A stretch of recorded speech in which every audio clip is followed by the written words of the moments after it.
Hello everyone, welcome back to my another video. আমি নিশা। নিশ্চয়ই তোমরা দেখে বুঝে গেছো আমি কোথায় যাচ্ছি। আসলে আমি ত্রিপুরাতে যাচ্ছি ঈদের জন্য। ঈদে বাড়ি যাওয়ার আমার কোনো প্ল্যান ছিল না, কিন্তু মা কিছুতেই রাজি হচ্ছে না। না, আসতে হবে আসতে হবে। লাস্ট মুহূর্ত পর্যন্ত আমি মাকে বলেছি আমি আসবো না।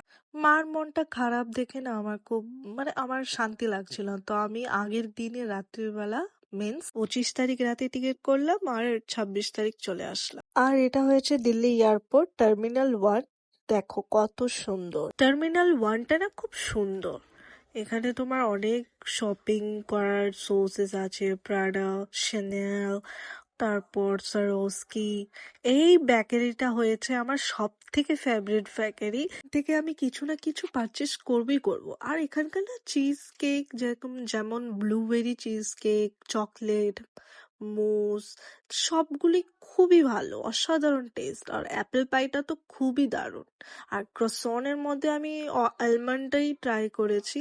এই ভিডিওটা আসতে আসতে একটু লেট হয়ে যাচ্ছে, বিকজ আমি বাড়িতে এসে ভুলে গেছি যে আমি ভিডিও করেছি। এটাকে আমার এডিটও করতে হবে, দিতে হবে। বাই দ্য ওয়ে, আমি বসে বসে না এটাই ভাবছিলাম তখন, কখন কখন ফ্লাইটের টাইমটা হবে। কারণ বাড়ি যাওয়ার এক্সাইটমেন্টটা কতটুক থাকে, যারা বাইরে থাকে তারা আমার সাথে রিয়েলাইজ করতে পারবে যে বাড়ি যাওয়াটা কত এক্সাইটমেন্ট। আর আমার মা তো রাগ করে বসে আছে। মা তো একদমই জানে না যে আমি বাড়ি যাচ্ছিলাম। আমি যখন মা কত এক্সাইটেড হয়ে গেছিল আমাকে দেখে, বলার বাইরে। তো ওইখানে ওই সময় বসে বসে না, ফ্লাইটটা খুব ভালো ছিল, নো টার্বুলেন্স, একদম আরামসে চলে আসলাম। তো ল্যান্ডও হয়ে গেছিলাম। তখন আমি দেখলাম ত্রিপুরার ওয়েদারটা কি ভালো হয়েছিল। আমি এসে তো খুশি হয়ে গেলাম, দিল্লিতে এত গরম। এ, ত্রিপুরাতে যখন আসলাম দেখে আমার মনটা খুশি হয়ে গেল বৃষ্টি দেখে। তারপর দেখাচ্ছি আমি কি পরেছি, একটু আউটফিট চেক দিচ্ছিলাম, ভিডিও করছিলাম। দেখো কতটুকু আমি ওয়েট লস করে নিয়েছিলাম, সেটাও দেখেছি তোমাদের। তো এটা হলো আমাদের আগরতলা এয়ারপোর্ট। তো লাগেজ বগেরা আমার তাড়াতাড়ি সবকিছু গিয়ে পেয়ে গেছি, তারপর অটো ধরে বাড়ি চলে গেলাম।